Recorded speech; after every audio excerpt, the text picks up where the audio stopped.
What? But we don't do that. We never use a narrator. No. Okay. So you want us to give?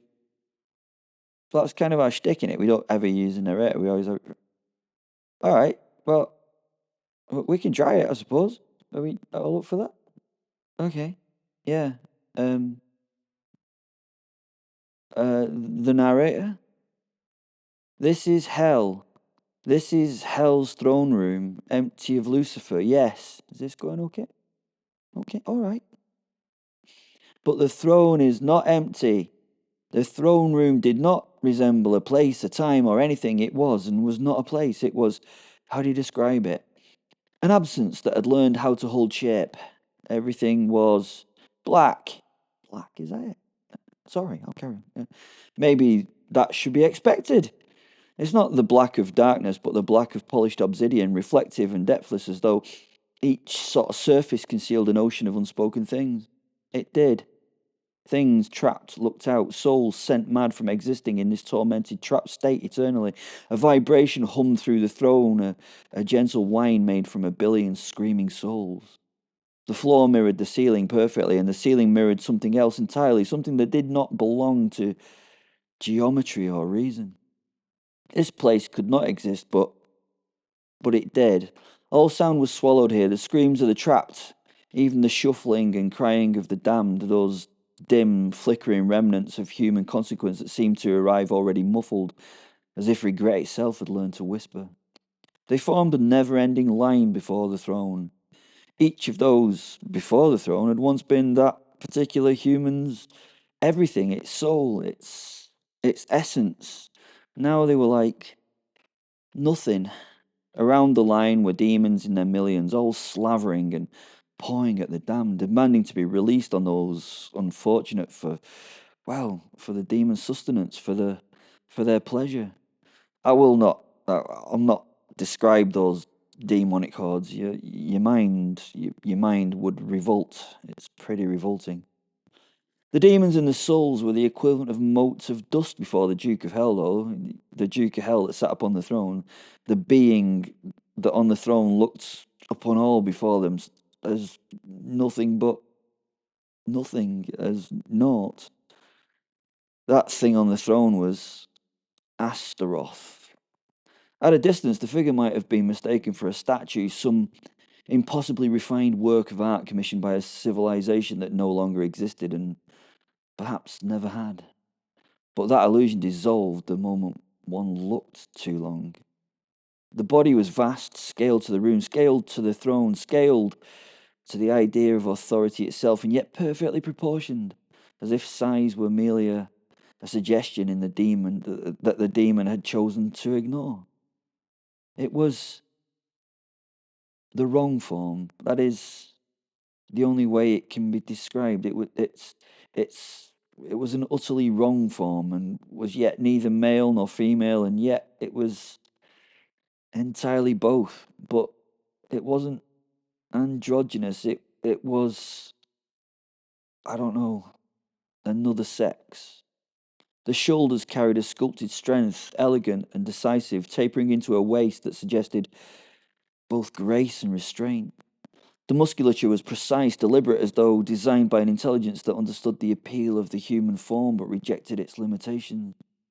This thing had no limitation. The chest bore the subtle curvature of femininity, though not exaggerated, merely implied, while the lines of the torso held a quiet, undeniable power, the kind that did not sort of need to announce itself. It would not ever deem it necessary to announce itself. It it was it was. The limbs were long, perfectly balanced, capable of violence or tenderness with equal ease, though neither quality was ever fully expressed. The skin, if it could be called that, had the sheen of dark glass, faintly luminous, as though light itself hesitated before settling upon it. Not that something as literal as real light was found here. Beneath that surface of that skin, something moved, not blood, not quite, something older, slower, and infinitely more patient. And the face of it was the most troubling thing of all. It was beautiful in a way that resisted interpretation, not symmetrical in the conventional sense, but arranged with such quiet precision that any attempt to define it felt like an insult. The features shifted subtly depending on the angle that you looked at them, the angle of the observer, perhaps even the thought behind your gaze. At one moment there was softness, a suggestion of warmth, of something almost human. In the next, the same expression hardened into something distant, unknowable, entirely without empathy. The eyes held everything. They were vast and dark and held the light of the deepest fathoms of the ocean, not empty, but just deep. Within them lay a tiny spark that suggested memory without end. Civilizations had risen in those eyes and then been erased. Endless languages that had been created, spoken, and then forgotten filled them. The very corpses of dead gods, once worshipped and then dismissed, errors, were scattered in innumerable piles in those seats of utter emptiness. To meet that gaze was not to be seen, but to be understood, and then, quite quietly, to be destroyed. Astaroth didn't move. Movement in that place felt unnecessary. Behind the throne, coiled in a state that might have been rest or anticipation, was the dragon. It was not a creature one could fully comprehend. Its body seemed to exist in segments that did not entirely agree with one another, scales overlapping in patterns that shifted if observed too closely.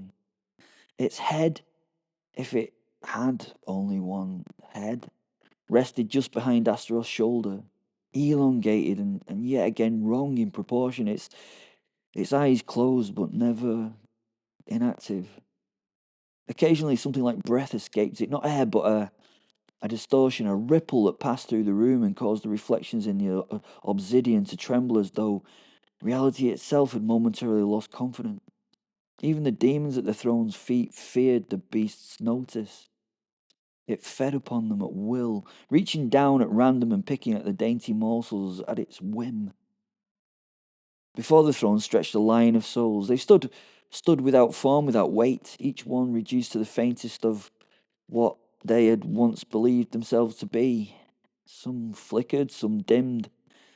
A few attempted to speak, though no sound reached the throne.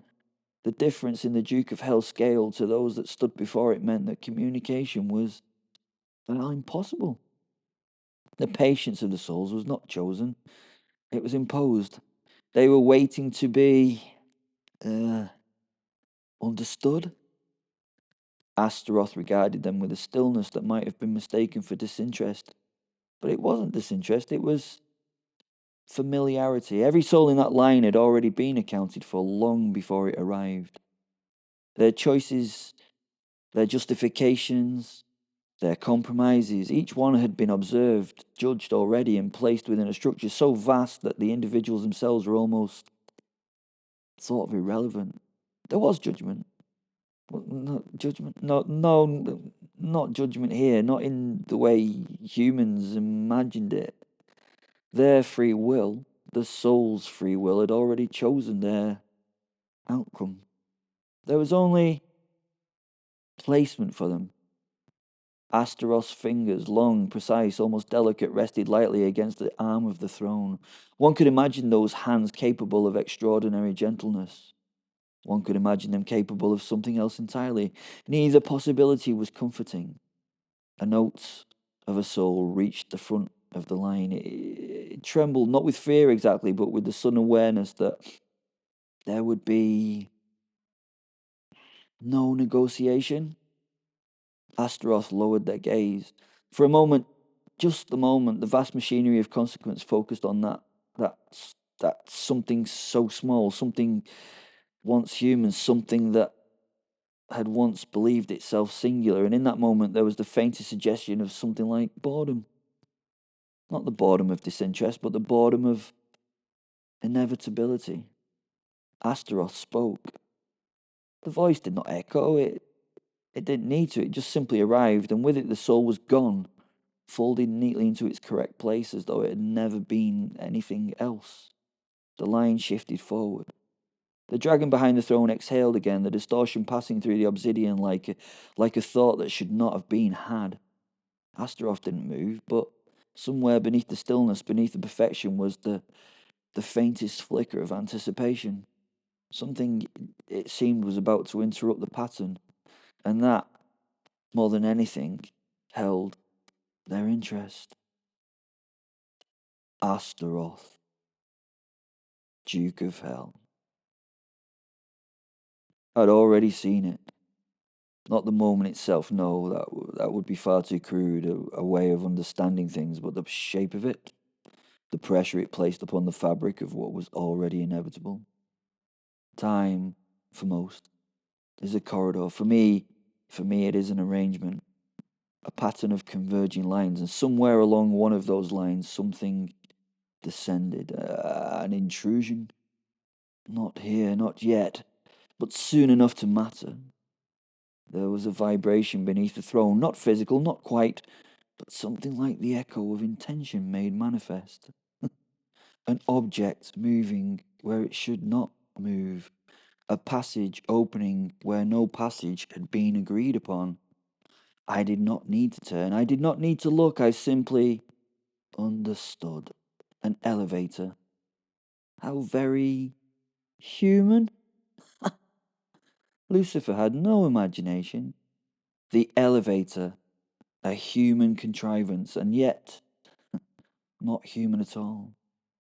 I allowed myself the smallest of smiles, though it altered the geometry of my face in ways that would have unsettled any creature still capable of surprise.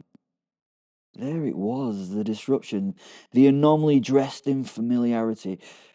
Someone somewhere had decided to move pieces across a board that wasn't there yet. How refreshing. Before me, the line of souls continued its patient advance. It quailed before me, the entire line. They flickered, dimmed, and trembled, each one in its final moments, convinced that it still possessed some measure of importance. They always did. It was perhaps their most endearing, no, enduring quality. I regarded them for a moment, much longer than necessary, not out of cruelty, out of habit. Then, with a movement so slight it barely deserved to be called action, I raised my hand, a single, delicate gesture. The effect was immediate. The legions, my legions, did not hesitate. They did not question. They unfolded from the stillness into motion with a precision that bordered on reverence. They fell on them. 40 legions of hell, each a distortion of purpose, each an embodiment of function without doubt or fatigue. They descended upon the line, each demon in glee. What followed was not chaos, it only resembled it. The souls screamed, of course. They always screamed when the illusion of order was removed. Their forms tore easily, too easily, unraveling under hands, claws, and intentions of beings who did not recognize resistance as a meaningful concept. Shapes collapsed, identities, well, they fractured. What had once been singular dissolved into something far less coherent.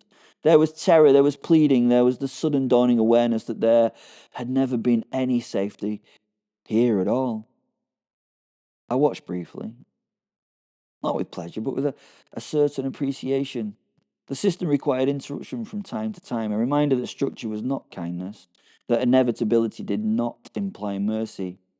Behind me, the dragon stirred its vast form, shifting as though it, too, sensed the change in the pattern. The distortion of its breath rippled outward, bending the reflections in the obsidian walls into something almost recognizable. It joined the mess, feeding joyfully on anything that it snatched. I felt a moment of Joy for my chosen as they fed. What would you call my dragon? What would you call? Oh, anger maybe? Hate, definitely. My dragon hate. And then there was the call, subtle but precise, not a command, not quite, more of an invitation written in the language of binding. Old, careful, clever enough to be interesting, if not particularly impressive. Belfaster, of course. The ring. I exhaled, though I had no need to. There are moments, rare, but not unheard of, when inevitability aligns with novelty, when the expected arrives dressed as something new. This, I suspected, would be one of those moments. I stood. The throne did not resist my absence, it never did. Around me, the legions continued their work. The last remnants of the line were already losing cohesion, their final expressions dissolving into something far less definable. The system would correct itself in time. It always did. I allowed myself one final glance, not at the destruction, but at the space it created. Yes, this would do nicely.